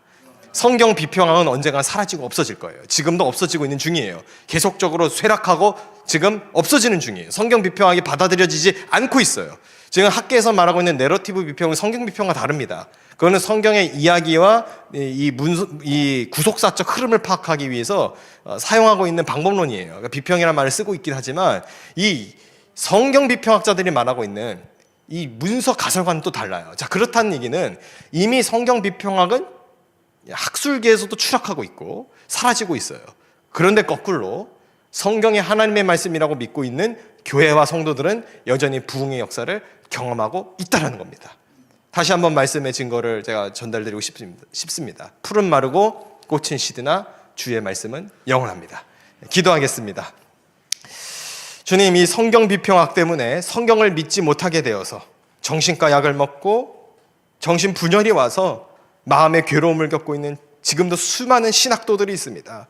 아버지 하나님, 그들이 잘못된 신학의 길에서 벗어나서 하나님을 사랑하는 그 초심으로 돌아와 주의 복음의 사역자로 주님 변화시켜 주옵소서. 주님, 이 일에 성수협이 쓰임받기를 원합니다. 주의 아버지 하나님, 이 사역을 감당하고 있는 귀한 동역자들 가운데 주의 성령의 능력을 덧입혀 주셔서 악한 성경 비평학을 대적해내고 하나님의 말씀이 살았고 운동력 있고 1.1획도 틀림없는 진리의 말씀인 줄로 믿는 성도들로 아버지 하나님 무장될 수 있도록 주의 아버지 하나님 은혜 베풀어 주옵소서.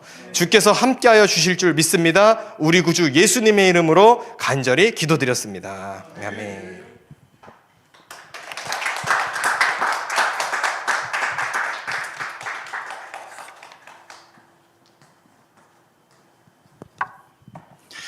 네, 우리 김요한 박사님 또 목사님께서 역사 비평을 비평하다라는 주제로 그 어느 때에 그 지금 성경 비평학을 경계하는 교수님들의 강의보다도 아주 직접적으로 명료하게 그 역사 비평의 문제점을 아주 좀 잘 설명해 주셨습니다.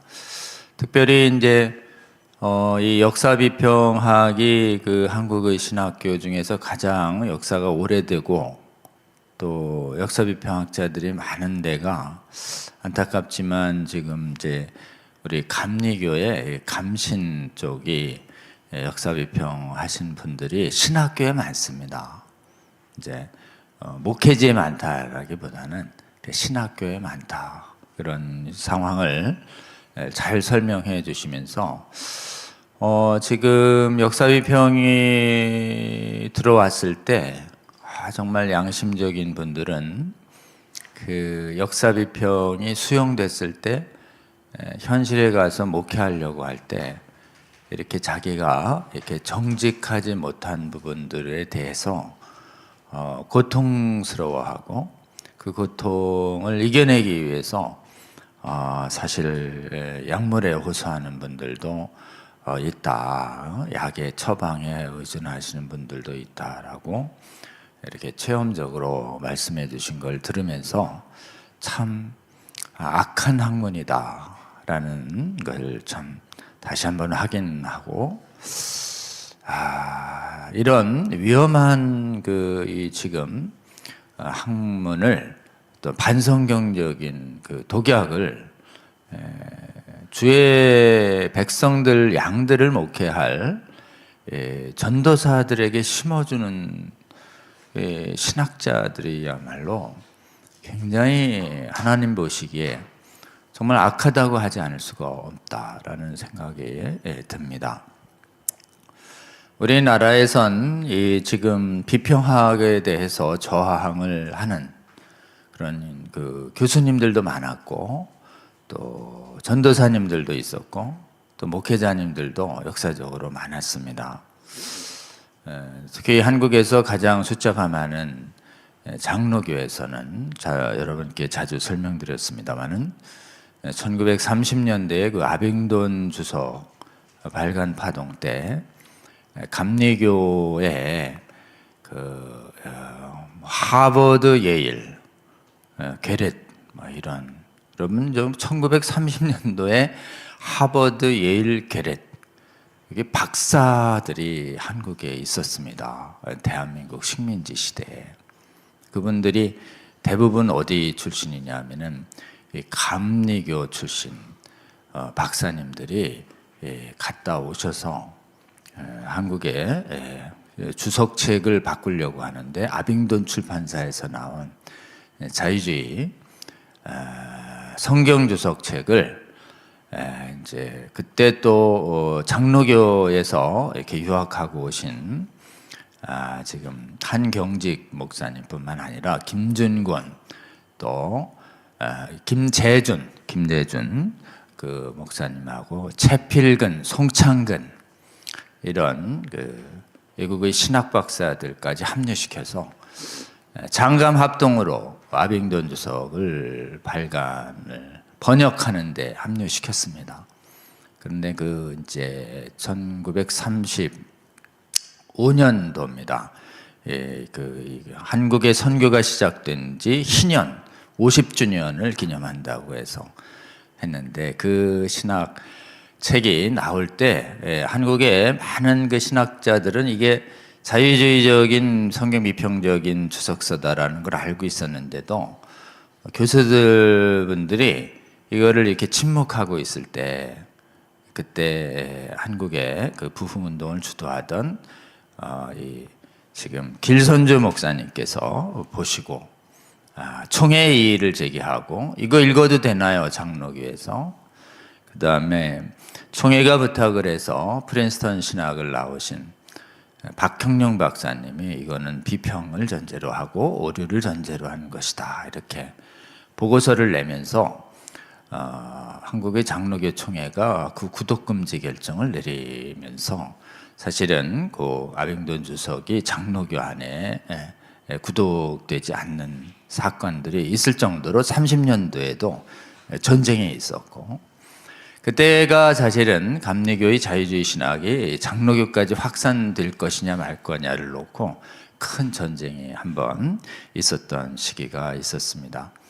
그 후로 감리교 안에서는 성경 비평학을 학문의 자유로 용인되기 시작했고 비평을 거절하는 신학자님들과 비평을 전파하려고 하는 신학자님들이 공존하고 있다가 점점점 시간이 흐르면서 비평학자들이 숫자가 많아지면서 비평을 받아들이지 않는 학자들을 조롱하고 이렇게 견제하면서 오늘날 우리 감시는 안타깝게도 비평을 용납하는 분들이 아주 많은 시대가 되어버렸습니다. 그런데 하나님께서 정말 우리 감리교를 또 버리지 않으시고 불쌍히 여겨주셔서 우리 정말 청년회 때부터 교수님들과 학생들이 싸우기가 어렵거든요, 여러분.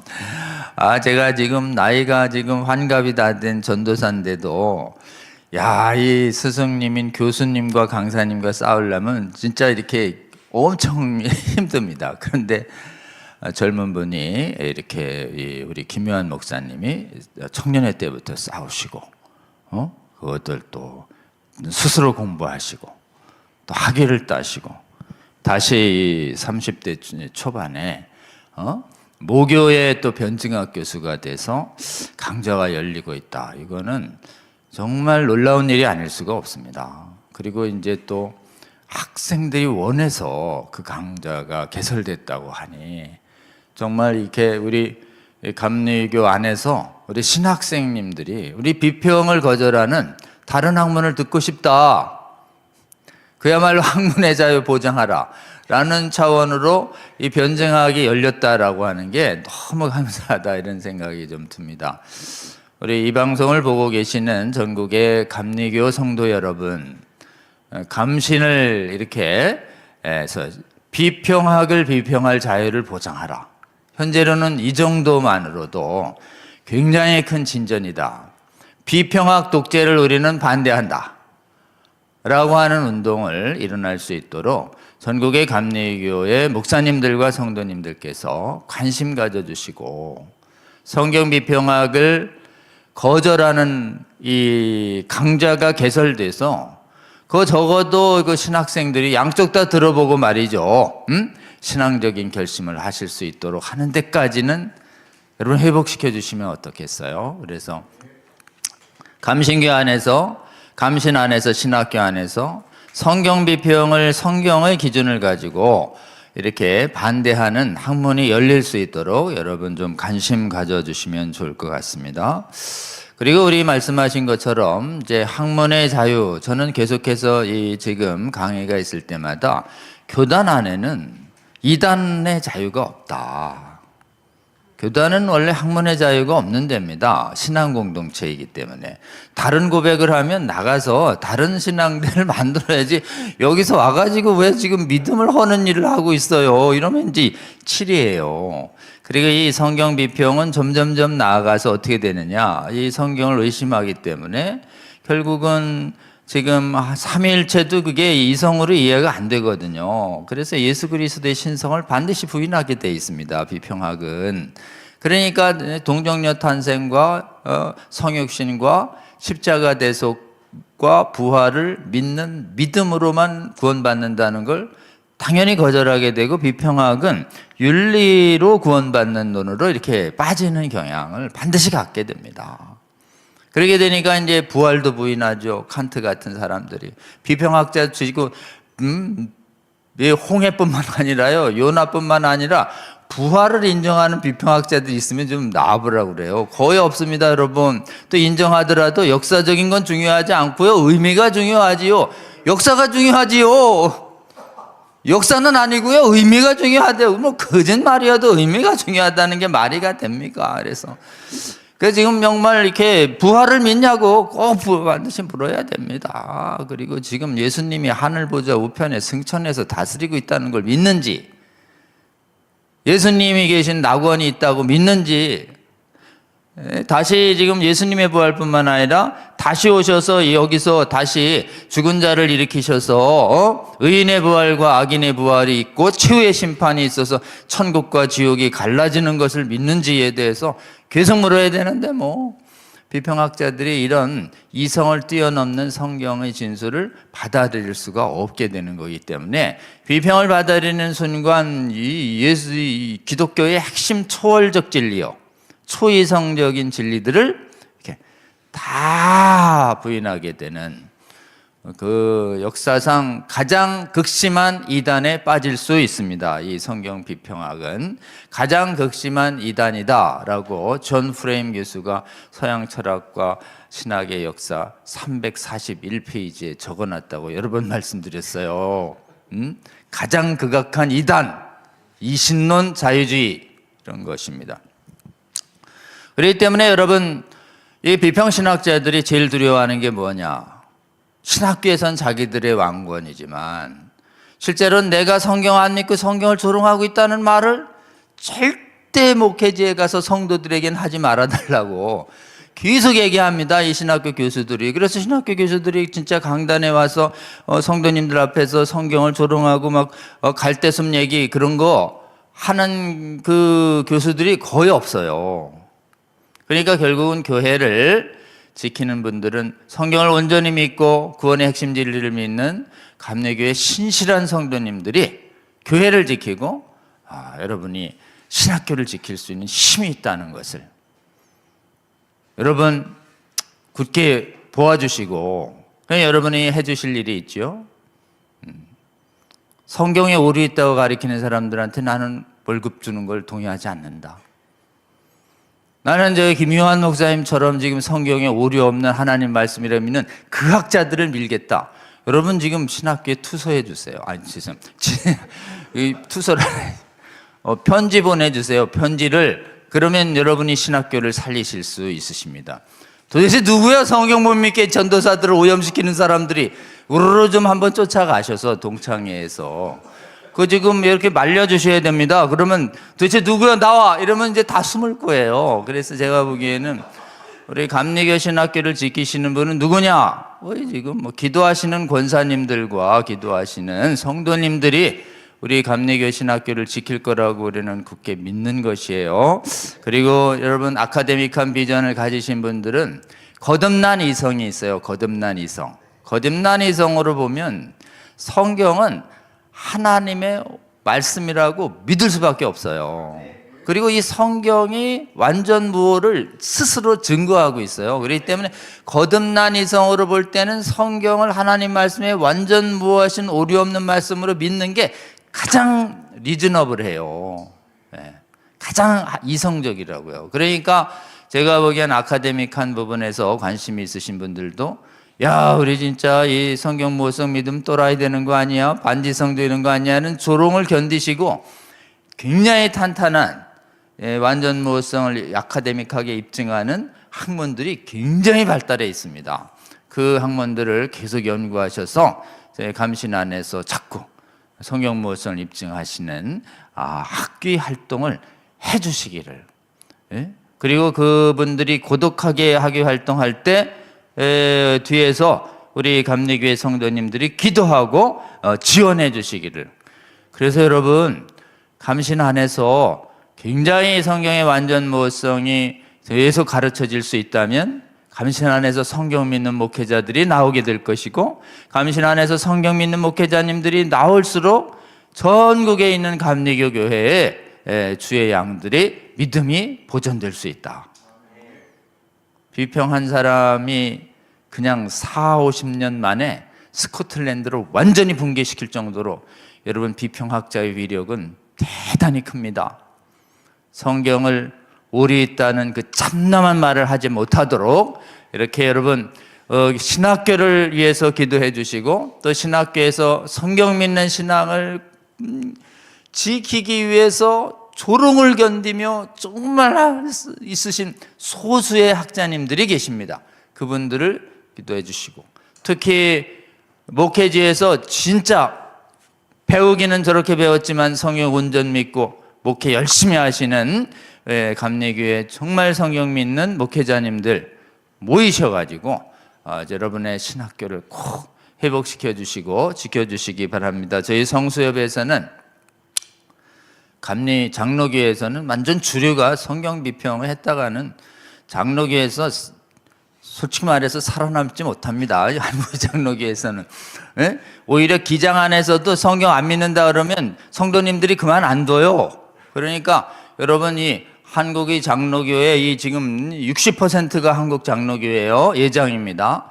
장로교회에서 우리 감리교가 성경 믿는 믿음이 돌아오도록 적극 지원하고 협력할 분들이 많이 계시다는 것을 여러분 보시고 힘내시고 우리 지금 교파와 교단을 초월해서 성경 믿는 믿음을 회복시키는 주님의 귀한 일에 이렇게 함께 헌신해 주시는 저와 여러분 되시기를 주의 이름으로 권면하고 여러분 성경 비평을 거절하는 교회마다 진정한 부흥이 임하고 있고 성경 비평이 퍼진 데마다 믿음이 다 쇠락하고 부패하고 썩어가고 있다. 직시하시고 오늘날 마지막 주님 오실 때까지의 전쟁은 성경 비평이냐, 성경을 하나님 말씀으로 순종할 것이냐, 비평할 것이냐, 믿고 순종할 것이냐, 이 두 가지의 결단길에 우리는 큰 전쟁을 하고 있다. 이 전쟁에서 성경 믿는, 성경 순종하는 이 편에 서서 주님 다시 오실 날까지 힘껏 싸우시고 믿음을 지키시고 성경에 대한 믿음으로 구원의 복음을 전하는데 귀하게 쓰임 받으시는 우리 성수협 귀한 성도님들과 전국의 성도 여러분 되시길 주의 이름으로 권면하고 싶습니다.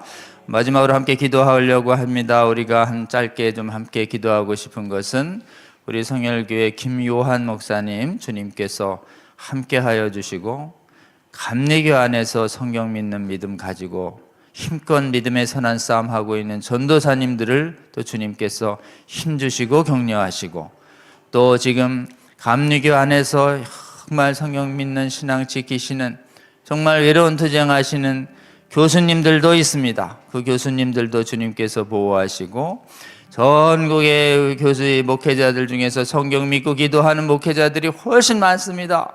그분들을 주님 격려하시고 그분들이 깨어 일어나 미래의 목회자들을 양성하는 우리 지금 감신과 협성신학교 등 감리교회 신학교를 위해 기도하고 거짓 신학이 퍼지지 않도록 하는 믿음의 선한 싸움 우리 감리교회에서 일어나게 하여 주시고 이를 위하여 우리 김요한 목사님 지치지 않게 하여 주시고 함께하는 동역자 보내주시고 비전 가지며 우리 감리교를 지키고 회복하는 데 귀한 용사들 함께 해달라고 우리 주여 한번 부르고 기도합니다. 주여 하나님, 오늘 성수협에 하나님 오시고 예감에 우리 하나님 정말 김요한 목사님 보내주셔서 성경 비평의 아버지에게 생생하게 용기 있게 비판할 수 있는 젊은 목회자와 젊은 신학자의 목소리를 하나님 이 강연을 통해서 전파될 수 있게 하여 주시니 감사합니다. 우리가 비평과 싸우는 것이 하나의 학문적인 전쟁이 아니라 신앙을 지키는, 영혼을 지키는, 생사를 가르는 귀한 전쟁임을 저희들이 다시 봅니다. 주여 이 강의를 아버지여 많은 감리교의 아버지여 목회자들과 신학자들과 성도들을 깨우는 데 사용하여 주시고 한국의 교파와 교단을 초월해서 성경을 믿는 복음지기 교회들이 아버지여 깨어 일어나 우리 주님께서 사랑하시고 귀하게 쓰인 한국의 감리교를 성경 믿는 믿음으로 더욱 강건히 세우고 회복시키는데 귀하게 사용하여 주시기를 원하오니 함께하여 주시옵소서. 지극히 어려운 환경 가운데서도 젊은 날 말씀을 수호하는 이 비전을 갖게 하여 주시고 준비되게 하신 다음 이렇게 귀한 믿음의 선한 싸움 하게 하여 주시니 감사하고 아버지여 감신 안에서도 변증학을 통하여 아버지여 영혼이 목마른 아버지여 주의 백성들 아버지여 전도사들에게 힘주고 깨우는 일을 하게 하시니 감사합니다. 하나님 그 변증학 과목이 잘 지키고 보존되게 하여 주시고 우리 감신 안에서 성경 비평할 수 있는 아버지여 성경의 신적 권위를 수호하는 강조들이 더 개설되게 하여 주셔서 주여 감신 안에 있는 아버지여 신학생들이 주여 올바른 복음의 말씀을 듣고 복음적인 학문을 듣고 깨어나게 하여 주시고 주여 바라기는 주여 우리 신앙이 고백 공동체임을 알게 하여 주시고 우리가 고백하는 바른 신앙의 진리를 고백하는 자들만 아버지여 신학교에서 가르쳐지게 하여 주시고 바른 신앙의 고백이 있는 자들 거룩하신 종교개혁의 기본 교리를 훼손하는 바른 복음을 믿는 자들이 아버지여 이 복음의 믿음을 훼손하는 신학회 교수의 역할을 하지 않을 수 있도록 주여 한국의 감리교를 불쌍히 여겨주시고 아버지여 이 회복을 위하여 돕는 자를 보내주시고 돕는 목회자들을 세워주시며 주여 비전을 가지고 한국의 감리교가 온전히 아버지 성경 믿는 믿음으로 돌아가 한국과 세계교회의 아버지여 참된 아버지여 교회를 세우고 부흥을 확산시키는 데 기여했던 귀하게 쓰임받았던 감리교의 모습을 회복할 수 있도록 주여 함께 하시고 도와주시고 이 일에 앞장서는 우리 김요한 목사님 성혈교회를 주께서 하늘문을 여시고 천군 전사를 보내주시고 돕는 사역자들 동역자들 보내주시어 주여 하나님이 함께 하시며 돕는 교회의 모습임을 하나님 놀랍게 보게 하여 주시옵소서. 이 모든 기도 우리 주 예수 그리스도의 이름으로 기도하옵나이다. 아멘. 몇 가지 광고 드리겠습니다. 다음번 이제 우리 성수협 채널 공유운동 계속하고 있사오니 여러분 이 강의 들을 때마다 많은 분들에게 공유하고 싶으실 거예요. 널리 카톡으로 공유해 주시고 또 여러분이 혹시 역할이 되시거든 교회 유튜브 채널에도 올라갈 수 있도록 채널 공유운동 해주시면 좋겠습니다. 다음이요. 저희가 이 성경 비평적인 성경 읽기로부터 성경 비평을 거절하는 성경을 신적 권위를 전제로 한 바른 성경 읽기로 거짓된 비평신학 또 최근에 남방구를 중심으로 확산되는 체험을 우선하는 잘못된 불건전한 신앙으로부터 우리가 경계하고 대적하는 그런 올바른 복음 전도자를 세우는 성경 공부 강좌가 계속 진행되고 있습니다. 매주 성수요 월요일 강의 한 다음에 6시 반에 진행하는데 오늘은 모든 성도는 예수 복음의 전도를 하고 예수님 복음 전도할 때 거짓 복음을 대적하는 전도를 하라. 특히 가장 심하게 비평신학이 오염시킨 데가 선교신학입니다. 선교신학의 아주 그럴듯한데 교활한 복음 전도를 흐리고 회무는 아주 그냥 뛰어난 마귀의 종들은 다 선교신학자가 된 모양이에요. 여러분 그래서 이 선교신학의 이 위험한 점을 오늘 또 기회가 되는 대로 여러분에게 좀 드러내려고 하니까 오늘 강의도 여러분 함께 해주시고 또 지난번 강의 포함해서 필요한 곳에 널리 공유해 주시면 좋겠습니다. 다음이요.